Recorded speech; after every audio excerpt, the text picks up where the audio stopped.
Welcome. Today we deep dive into crucial exam skills for the 40-mark PSLE Science Booklet B. We will break down the 5 most essential open-ended answer skills: hypothesis, variables, analysis, conclusion, and evaluation, so you know how to structure your answers and earn full marks. Let's start with understanding the scope of the challenge.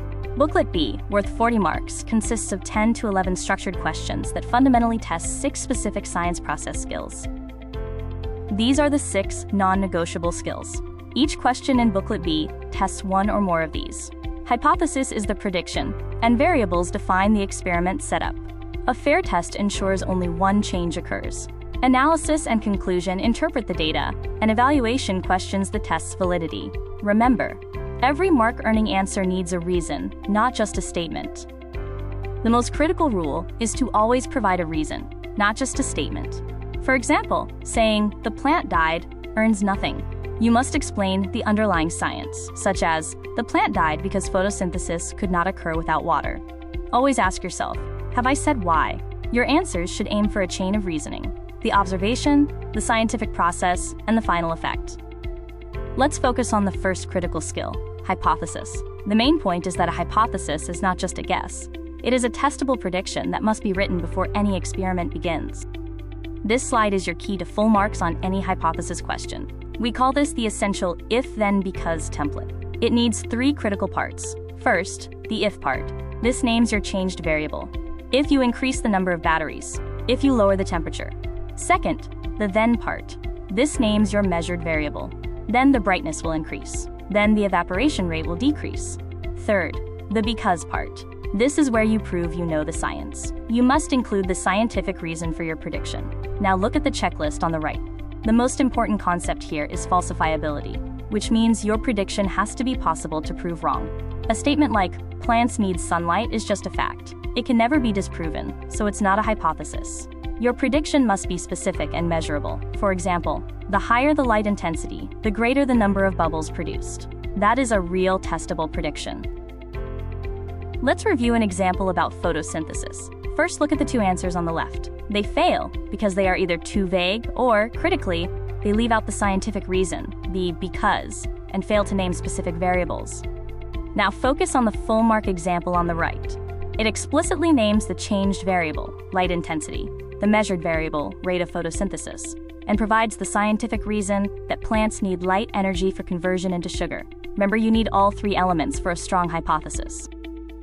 Let's look at a second example about the concept of evaporation and temperature. The goal is to see if higher temperatures increase the rate of evaporation. The answer on the left says, higher temperature increases evaporation. This is not wrong, but it will score low. Why? Because it's missing the required if-then-because structure. It fails to frame the changed variable as a condition and name the measured variable. It also misses the scientific reason for the prediction. Now look at the full mark answer on the right. It uses the complete structure. If the temperature increases, our condition, then the rate of evaporation will increase, our prediction, because water molecules gain more energy and escape the liquid surface faster, the scientific mechanism. This complete chain of reasoning is exactly what's needed to earn full marks. Before leaving the hypothesis section, let's quickly recap. The most important concept here is falsifiability. A hypothesis must be a testable prediction that can potentially be proven wrong. Additionally, your prediction must be specific and measurable. Finally, avoid the 3 common mistakes that cost marks. Number 1, writing the hypothesis after you see the results. It defeats the purpose of prediction. Number 2, leaving out the scientific reason. No because means no marks. Number 3, naming only one variable. Both the changed and measured variables must appear in your if-then-because statement. Now let's examine variables. Every experiment has 3 crucial types: changed, measured, and kept same. Changed variable is the one and only factor you deliberately alter. It is also called the independent variable. Examples include changing the number of batteries or the temperature. Measured variable is what you observe or measure to see the effect of your change, like the brightness of a bulb or the height of a plant. This is also known as the dependent or responding variable. Kept same variables are everything else. They must be held constant to ensure a fair test. This includes using the same equipment, such as the same type of bulb, wires, or circuit setup. Remember the golden rule: only one variable should change at a time. If you change 2 things at once, you can't tell which one caused the result, and your experiment is not a fair test. Now let's apply the C.M.K structure to a practical worked example. A student testing how the number of batteries affects the brightness of a bulb in a simple series circuit. First, the changed variable C. The student deliberately varies the number of batteries, say, using 1, then 2, then 3. This is the one and only factor being manipulated across the experiment. Second, the measured variable M. This is the observation, the brightness of the bulb. This is what we measure to see the effect of changing the battery count. Third, the kept same variables K. This is a longer list. To ensure a fair test, everything else must be identical. The same type of battery, the same bulb, the same wires, and the same circuit setup. Use the shorthand C.M.K as your quick mental checklist for any variables question. Scan the problem, identify the changed, the measured, and the kept same. Finally, reiterate the warning. The most common error is listing two changed variables. If you change both the number of batteries and the type of bulb, you have ruined the fair test, and your experiment is invalid. Next, we move from planning the experiment to actually interpreting the results. Look for patterns, trends, or relationships between your changed variable and your measured variable. Use the trend template for your summary. As the changed variable increases, the measured variable increases, decreases, or stays the same. Use the data template to cite specific numbers. When X increased from value 1 to value 2, Y increased or decreased from value A to value B. You must quote actual numbers. Analysis is not about saying it increased a lot. It's about saying it increased from 3 centimeters to 12 centimeters.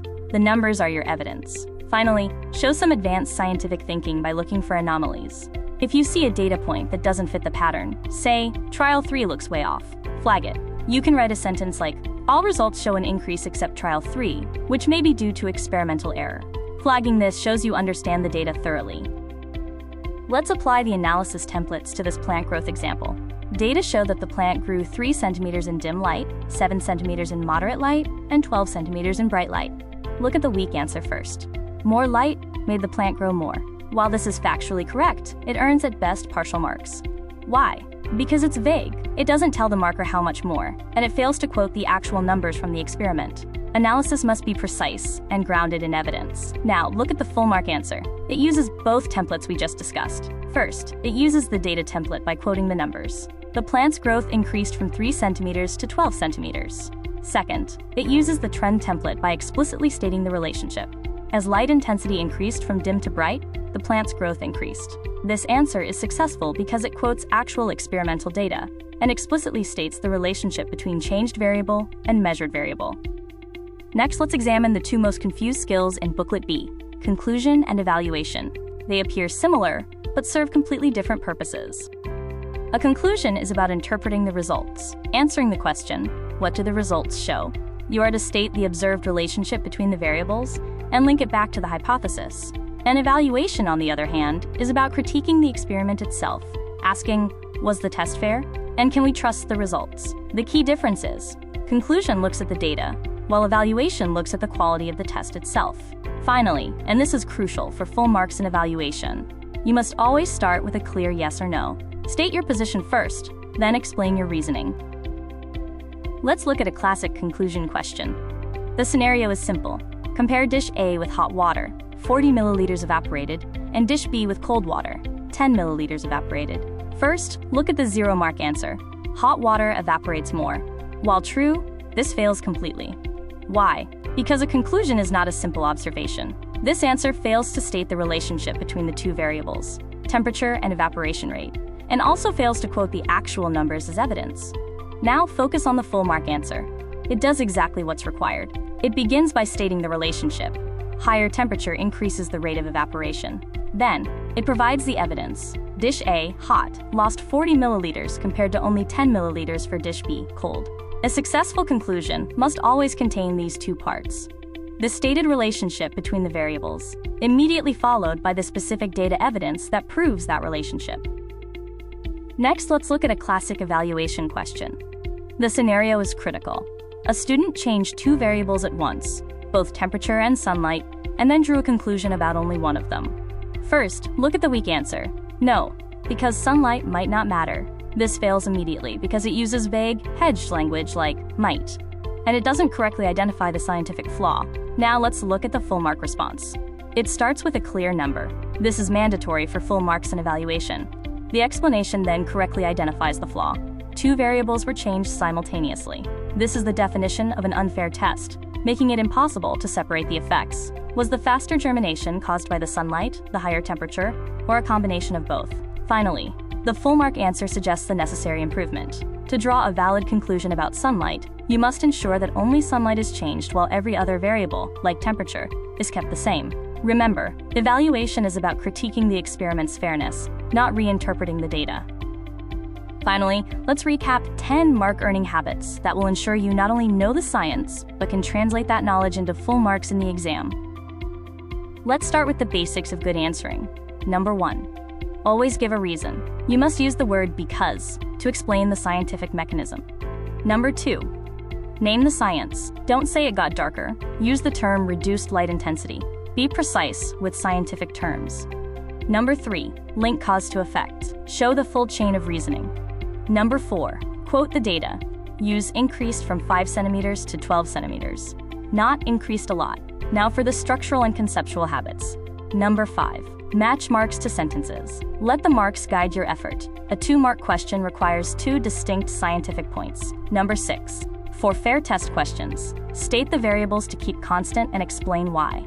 Number 7. For evaluation questions, always say yes or no first. Next, the 3-step templates for common question types. Number 8. For population change, state feeding relationship, then direction of change, followed by reason. Number 9. For adaptation, state feature, then function, followed by survival benefit. Lastly, number 10. Never, ever draw a conclusion about a variable you did not test. Use these 10 habits as your checklist for the PSLE Science open-ended questions. Thanks for watching.